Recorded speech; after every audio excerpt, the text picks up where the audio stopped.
So we've talked about the recovery and addicts working on their addiction. But what are the consequences of going untreated for your pornography addiction? What are some of the outcomes these people will face when there are going to be some people out there that are going to listen and watch the show and they're going to say, I don't have a problem, right? Like we've seen it in every walk of life when Mhm. people are addicted to alcohol, drug. I don't have a problem. I can drink all this and still function the next day. I can smoke all this and still function the next day. I can watch all this porn and still be great with my partner. It doesn't affect me, but they might actually still be addicted to that, to whatever it is that they're using. What happens when these people don't try to fix I this addiction? I believe that at its core, addiction is addiction is addiction is addiction. Basically, the same stuff is happening in your brain. Yes, if you are using cocaine or heroin or a chemical, you are going to have other side effects. But really, if you are a gambling addict, you're probably going to lose the house before you are a porn addict. If you have an eating disorder, and you are a glutton, you will probably have a heart attack before somebody who is into porn.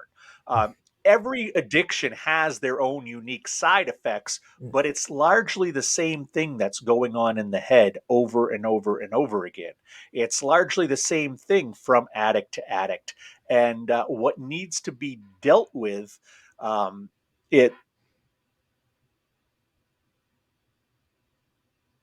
Whoa. One. When you leave an addiction untreated, whether it's cocaine, whether it's porn, alcohol, gambling, I don't care what it is, you're going to end up in only one of a few places. You're going to end up losing your family and friends. You're going to end up in financial dire straits. You're going to end up with some kind of health issue. You're going to end up with some kind of legal problem, or you're going to end up dead. The only other choice is to get better. You end up in one of those five places or multiple places at the same time, or you get better. That's it. There is no happy ending to addiction unless you go to recovery. I'm sorry. You said happy ending. We're doing serious talks here, but And how that was often I funny. say you have to beat this addiction and it's hard. Yeah. And I'm sorry. This is serious talk, but yeah. No, I think, you know what? I truly believe we have to be able to laugh about this stuff if we're going to live through it. we have to laugh, bring it out of the darkness, bring it to the light, and also laugh and realize that everybody is human and everybody has their own stuff, right? Like Absolutely. everybody goes through something.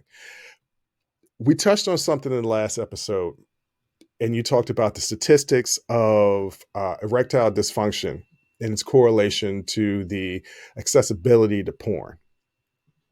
I don't have any statistics to back this up. Maybe you do.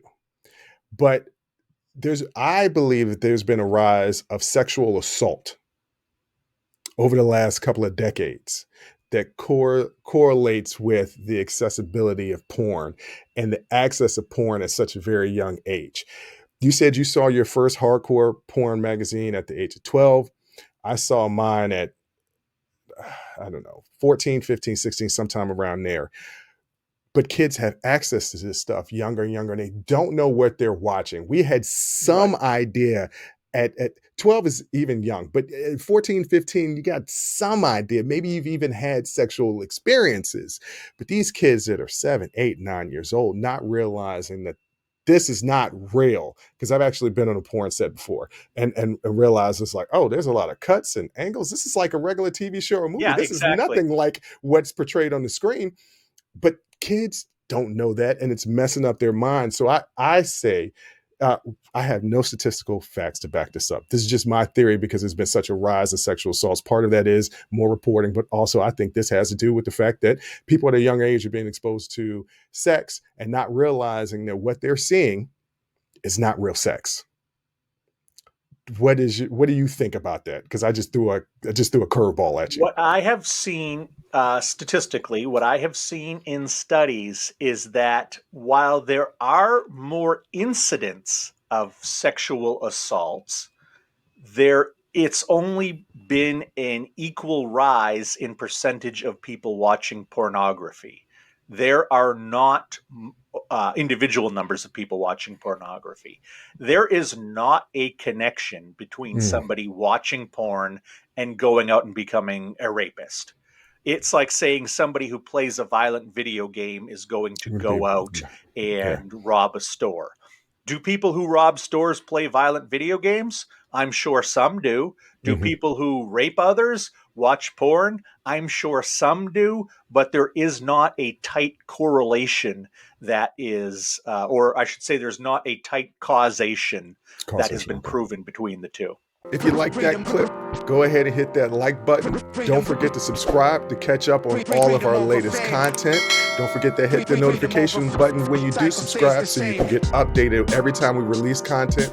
We release content every day, whether it's an actual show or clips from the shows. So go ahead and subscribe, like, comment. Also, don't forget our Patreon page where you can find our Talking Straight-ish and After Hours Uncensored episodes. That's patreon.com/unsolicited perspectives. But once again, thank you again for listening to Unsolicited Perspectives. I'm your host, Bruce Anthony, and I'm going to catch you next time.